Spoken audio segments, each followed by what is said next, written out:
Hace ya 15 años, el 8 de octubre de 1999, el Parque Histórico Guayaquil abrió sus puertas al público por primera vez.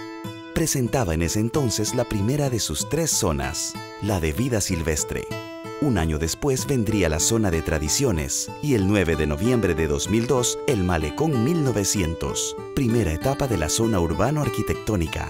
Pero si bien el proyecto se cristalizó en 1999, ya desde los 80s se delineaba un programa de rescate de los testimonios de la arquitectura a nivel país, especialmente en la zona de la provincia del Guayas y lo que hoy es Santa Elena.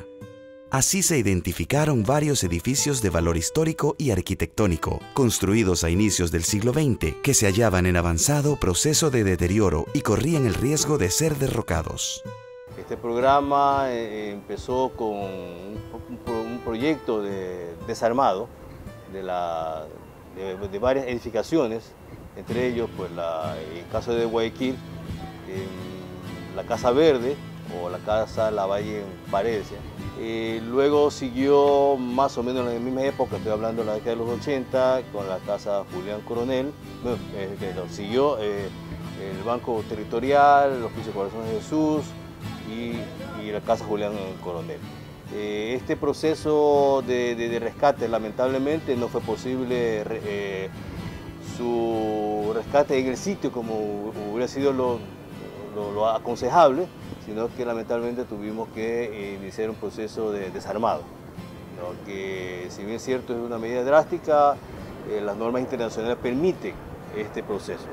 Una vez desarmadas, se trasladaron dichas edificaciones a un terreno del Banco Central en la Ciudadela Entre Ríos, iniciándose un proceso de conservación y consolidación.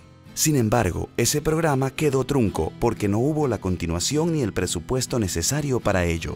El problema que tuvimos en esa época era de que este programa no tuvo la continuidad y todas las piezas de estas 4 edificaciones quedaron desarmadas en una bodega aquí cerca, en la ciudad de Entre Ríos, junto a la iglesia Santa Teresita.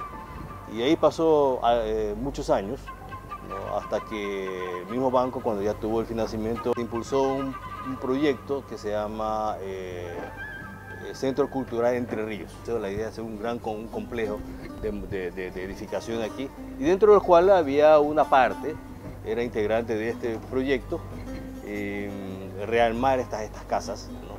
Digo, Casa Verde, Julián Coronel, Banco Territorial, Hospicio Corazón de Jesús, que estaba alrededor de una plazoleta.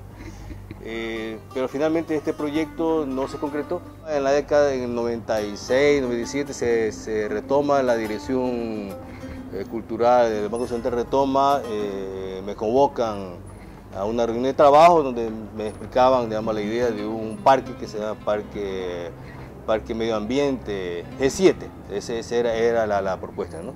Era un parque más orientado a la parte ecológica y también era una manera, digamos, de los gestores de este proyecto de financiar este parque, ¿no? Porque el gran problema que siempre hubo era de tener los recursos financieros necesarios.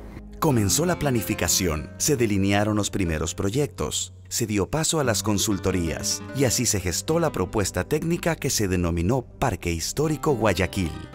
El Parque Histórico se estructuró en 3 zonas, la de vida silvestre, la de tradiciones y la urbano-arquitectónica, planteándose su apertura por etapas. Desde el punto de vista conceptual, se articuló todo en torno a la antigua provincia de Guayaquil, el bosque, la fauna, la arquitectura, las manifestaciones culturales, la relación entre la naturaleza, el campo y la ciudad. Nosotros pertenecíamos a un grupo interdisciplinario conformado por arquitectos, ingenieros, biólogos, historiadores, etcétera, comunicadores.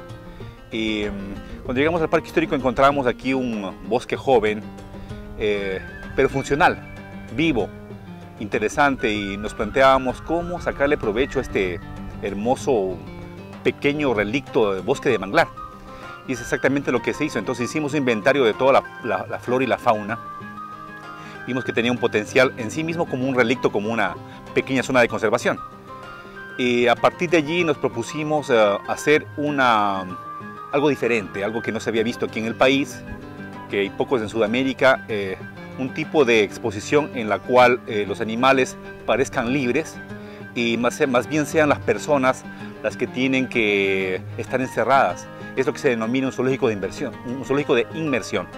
Un zoológico muy diferente al convencional. Se seleccionaron especies propias de la región y se fue trazando en sitio las rutas que menos daños causaban al ambiente, para que los animales pudiesen vivir y reproducirse y el visitante pudiera observarlos. Esto lo que logramos es, primero, localizar en qué parte estaban los árboles más importantes, en qué parte estaban las zonas más deterioradas, para justamente por allí pasar la caminera, que es la que ustedes ven en la actualidad.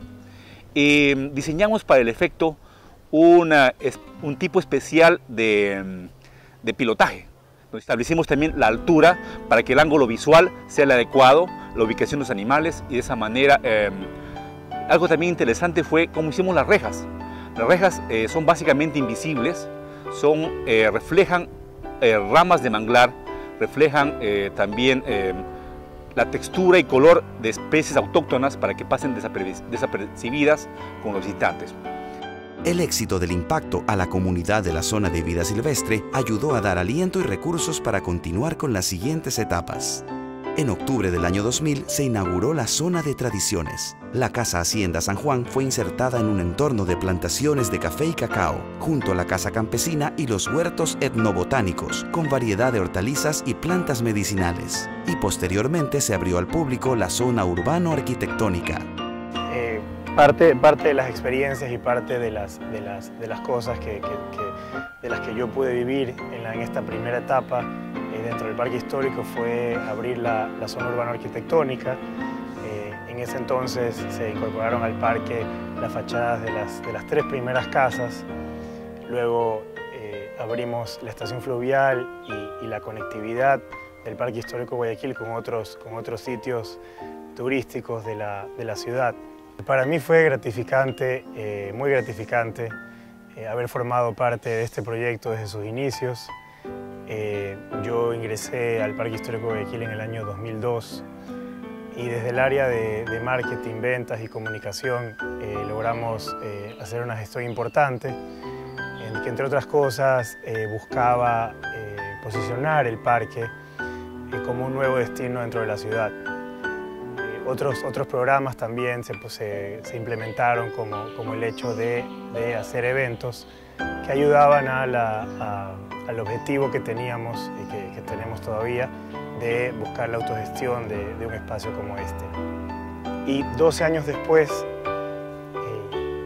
me toca asumir un nuevo reto que es liderar la empresa pública de parques urbanos y espacios públicos y uno de sus componentes era el Parque Histórico Guayaquil y con nuevos retos. Esta vez como reto principal es terminar el proyecto, poder terminar un proyecto del que formé parte en sus inicios y hoy con nuevas expectativas, con nuevos objetivos, incorporando nuevos proyectos y culminando así este proyecto que sin duda es uno de los destinos turísticos principales de la ciudad de Guayaquil y del país.